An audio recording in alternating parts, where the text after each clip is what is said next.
Baik, warahmatullahi wabarakatuh. Salam sejahtera untuk kita.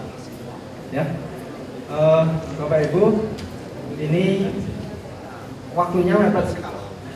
Tapi saya jadi teringat, ya, ketika saya dulu pernah mengikuti suatu pelatihan, ya, kemudian di bagian akhir itu ada semacam ujian gitu, ujiannya presentasi. Nah, di awal kita diberitahu bahwa setiap peserta nanti presentasinya 20 menit. Nah, ternyata waktu ujian, Bapak Ibu, itu penguji itu seenaknya sendiri, ya. Jadi ada satu kelompok yang tiba-tiba perintahnya diganti. Bapak Ibu hanya punya kesempatan waktu 5 menit, ya. Dalam 5 menit materi harus tersampaikan, ya. Gitu. Jadi saya bisa saja Bapak Ibu 1 menit selesai, ya. Nanti perintahnya Bapak Ibu silakan baca makalah saya. Nanti kalau misalnya ada pertanyaan, konsultasi lewat email, ya. Ya, baik. Saya masih ada sisa waktu, jadi insya Allah ini cukup ini Bapak Ibu, ya.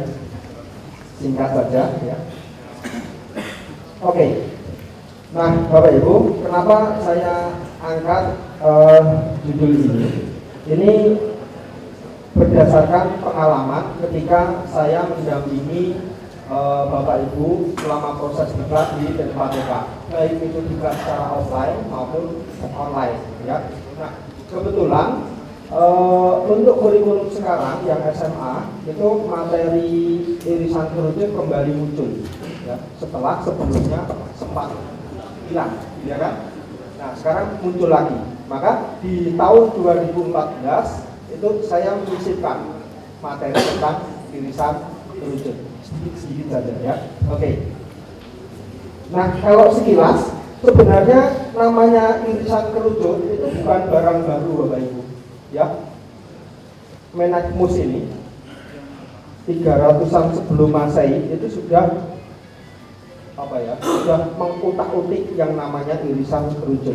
Nah, dia pakai untuk menyelesaikan problem melipat gunakan kolom kubus, ya. Ini bagian dari 3 problem klasik dalam geometri, ya. Ada 3 problem, yaitu melipat gunakan kolom kubus, mempersegikan lingkaran, ya, membuat persegi yang luasnya sama dengan luas lingkaran, dan yang satu lagi itu resecting angle, jadi membagi 3 sama besar suatu sudut. Nah, itu problem-problem yang tidak mungkin bisa diselesaikan menggunakan jangka dan penggaris, ya. Itu problem klasik. Nah, bukti-buktinya perlu di akhir-akhir. Jadi ini sudah lama, ya. Kemudian Euclid, ya, dia hidupnya sekitar 300 sebelum Masehi, itu menulis Book on Conics, ya. Selain dia juga menulis tentang The Element, ya. The Element itu bukunya Euclid yang menjadi dasar geometri di sekolah sampai saat ini, ya. Itu. Kemudian dilanjutkan oleh Apollonius dan seterusnya, ya. Nah, ini contoh lagi Omar Khayyam, ya.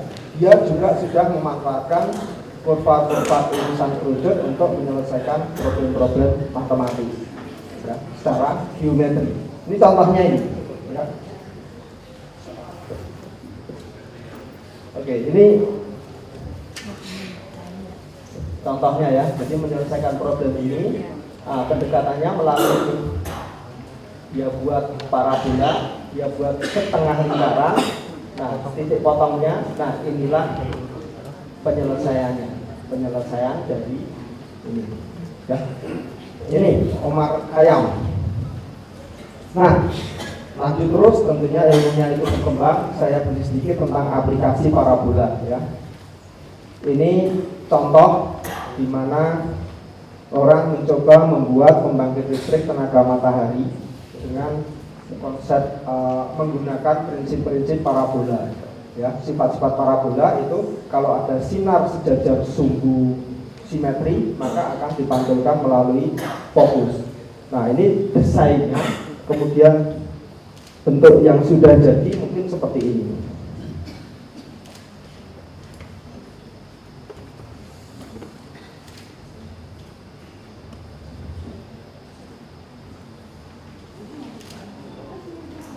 Nggak ada suaranya nggak apa-apa ya Bapak Ibu. Toh ini bahasa India, ya. Saya juga nggak tahu.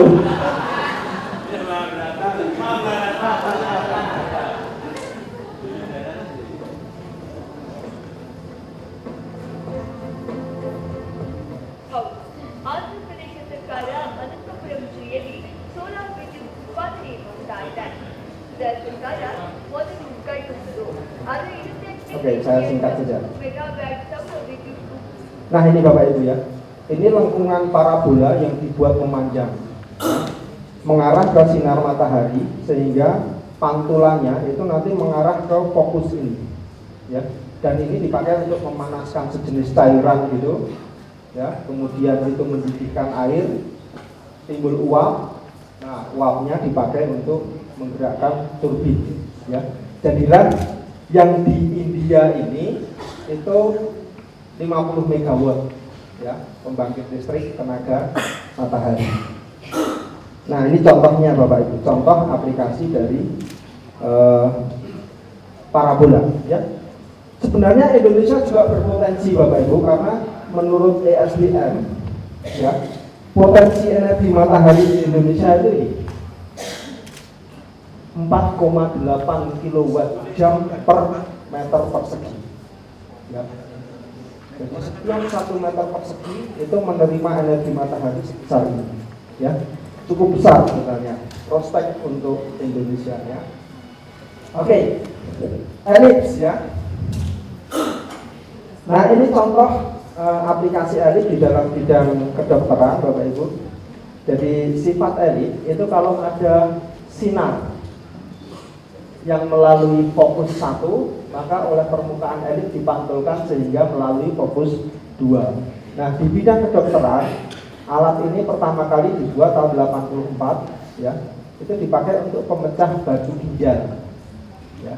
Jadi ini sumber getarannya, kemudian ginjalnya itu diposisikan di sini, ya. Maka daerah yang lain itu aman dari efek getaran, ya. Yang hancur itu kembali karena getarannya kembali berpusat di F2.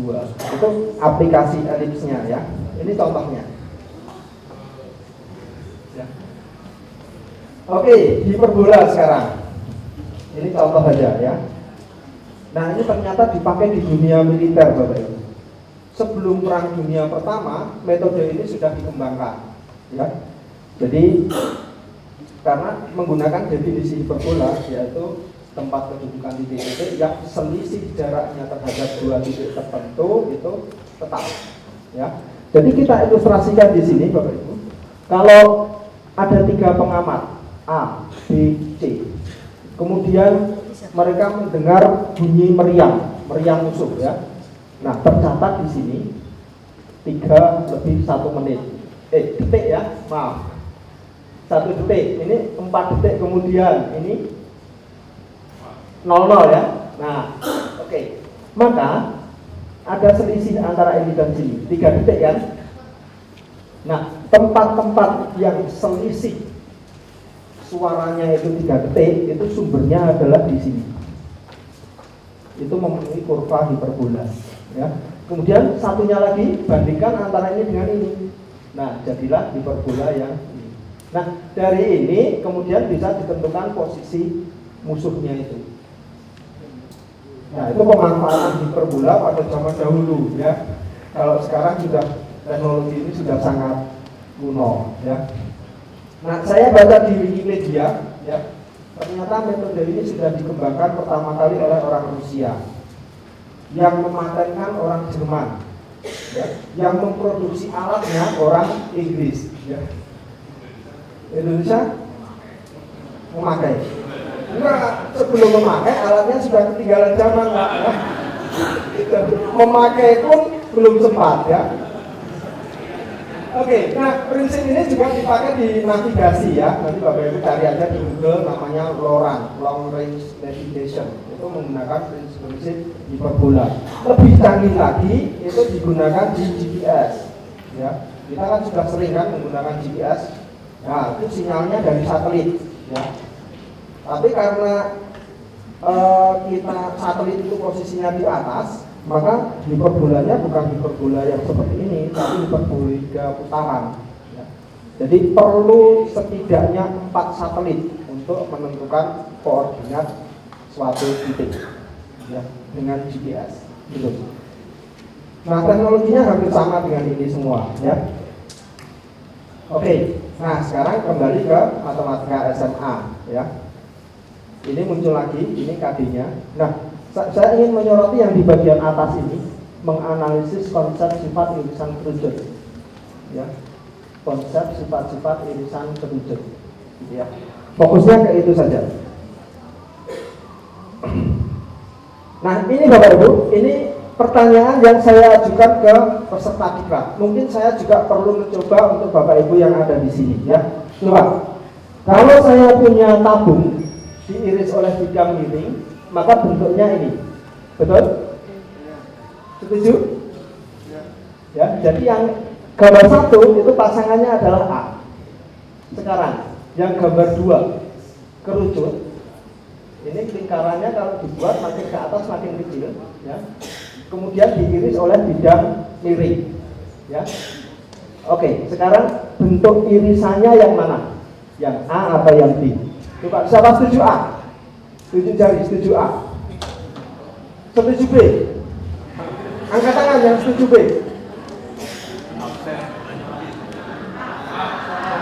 A atau B? Sekarang yang pilih B sekali lagi tunjuk jari. Masih ada ya? Oke. Nah, ini ya.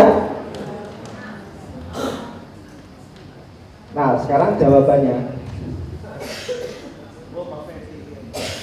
Ini saya sajikan di beberapa kali diklat. Jadi yang Kabupaten Cilacap itu 15% yang benar. Ya, yang benar mana? A atau B? A ya. A ya. Kemudian yang ini Berau yang benar 25%. Ya. Kemudian yang online ini. Jadi komposisinya masih banyak yang belum benar ya. Oke, kalau yang di sini saya yakin banyak yang benar karena Bapak Ibu adalah penggemar matematik semua ya. Dan kemampuan IT-nya sudah jelas di atas yang lain ya. Oke. Nah, kebanyakan yang memilih alasan B itu karena yang bagian bawah itu lingkarannya kan besar, makin ke atas makin kecil. Jadi apa itu kalau bahasa Jawanya belenduknya itu ya, kelengkungannya itu pasti yang bawah besar, yang atas kecil. Nah, itu kebanyakan mereka ya, mereka menjawabnya begitu. Nah, yang memilih A itu alasannya sebagian besar hanya 2 ini, karena pernah melihat alat peraganya. Kemudian yang kedua, dulu ketika belajar irisan kerucut materinya ya itu elipse, parabola, hiperbola. Tapi padahal ketika saya ajukan ini Bapak Ibu, oke, kurva irisan kerucut, kurvanya itu diperoleh dari mana? Dari persamaan, ya kan? Yang x kuadrat per a kuadrat plus y kuadrat per b kuadrat sama dengan 1 itu kan? Nah, sekarang persamaannya diperoleh dari mana? Dari definisi, ya. Nah, sekarang definisinya diperoleh dari mana? Ya, kenapa kerucut diiris itu bisa menghasilkan definisi elips? Ya, oke, seperti itu. Lanjut, ini materi pelajarannya nggak usah.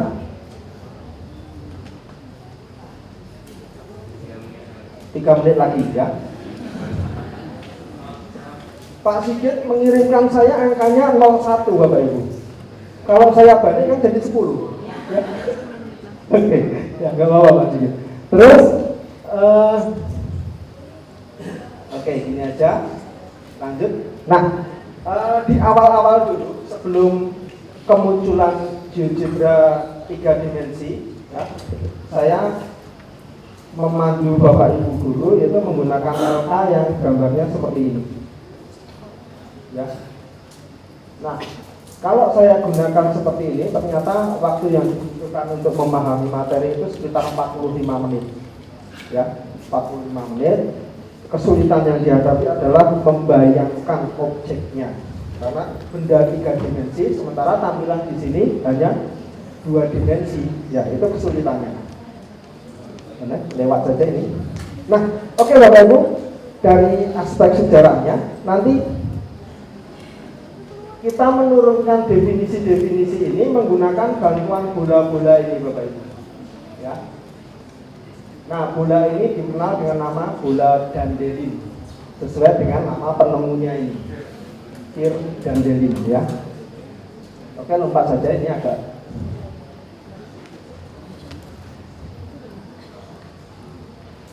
Nah, sekarang visualisasinya ya.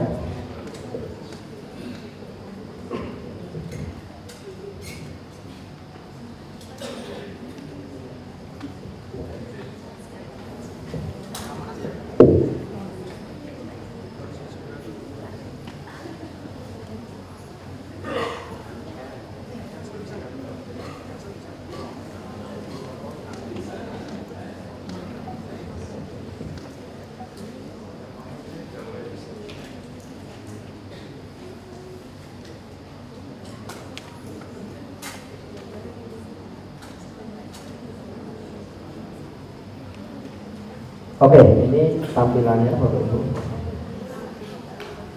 Nah, keunggulan kita menggunakan GeoGebra 3 dimensi ya memungkinkan kita membuat objek-objek secara lebih mudah diterima. Ini kalau kita buat alat peraganya sangat sulit. Ya, sangat sulit ya. Maka ini sangat membantu ya. Oke, ini kita punya kerucut, lalu kita punya bidang, mudah-mudahan kelihatan ya. Nah, saya munculkan bentuk irisannya seperti ini, ya kan? Kalau diputar ya tinggal minta aja diklik ini. Oke, sudah terbayang? Sudah ya, saya lanjutkan. Di bagian bawah dimasukkan bola. Ya, bolanya itu dipilih menyinggung bidang dan menyinggung kerucut.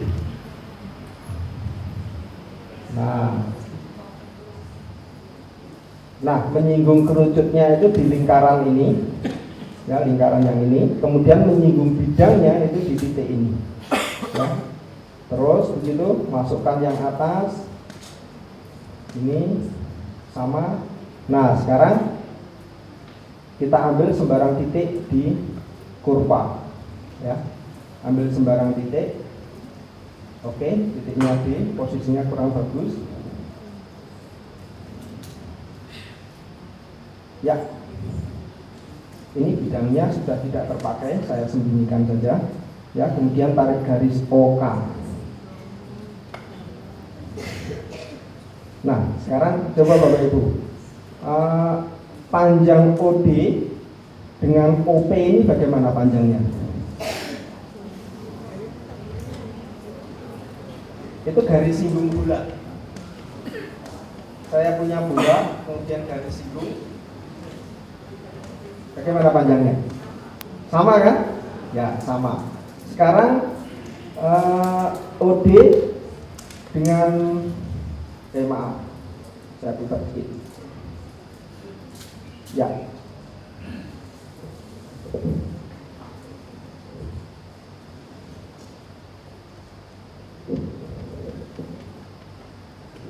Oke.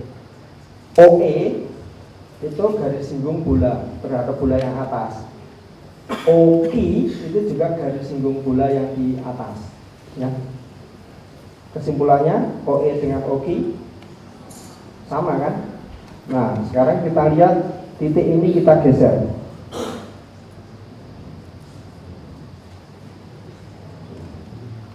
Panjang QP ini gimana?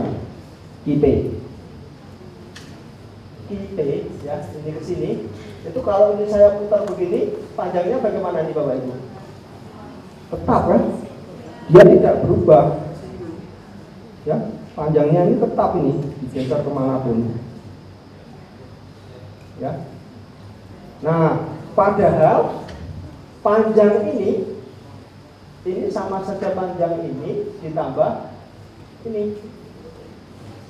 Nah, jadilah definisi apa itu? Elips itu adalah tempat kedudukan titik-titik yang jumlah jaraknya terhadap dua titik tertentu itu tetap. Ya. Nah, dan seterusnya. Yang parabola dan hiperbola prosesnya hampir sama, nanti bisa dibaca sendiri ya, Bapak Ibu. Bisa di-download di makalah itu sudah saya tuliskan ini, saya upload di GeoGebra Tube ya, nanti bisa di-download. Kalau misalnya lupa, kata kuncinya sebut nama saya Bapak Ibu. Masuk ke GeoGebra Tube ya, ketikkan saja Untung ya. Insya Allah satu-satunya yang namanya Untung baru saya ya. Nanti langsung didaftar di situ. Nah, dengan visualisasi ini Bapak Ibu,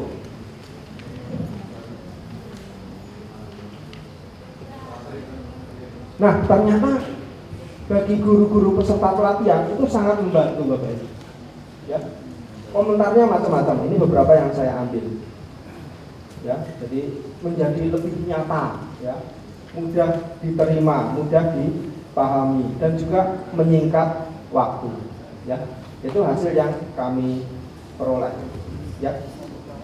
Oke Bapak Ibu, mungkin cukup itu materi dari saya persingkat. Saya kembalikan ke Pak Sigit.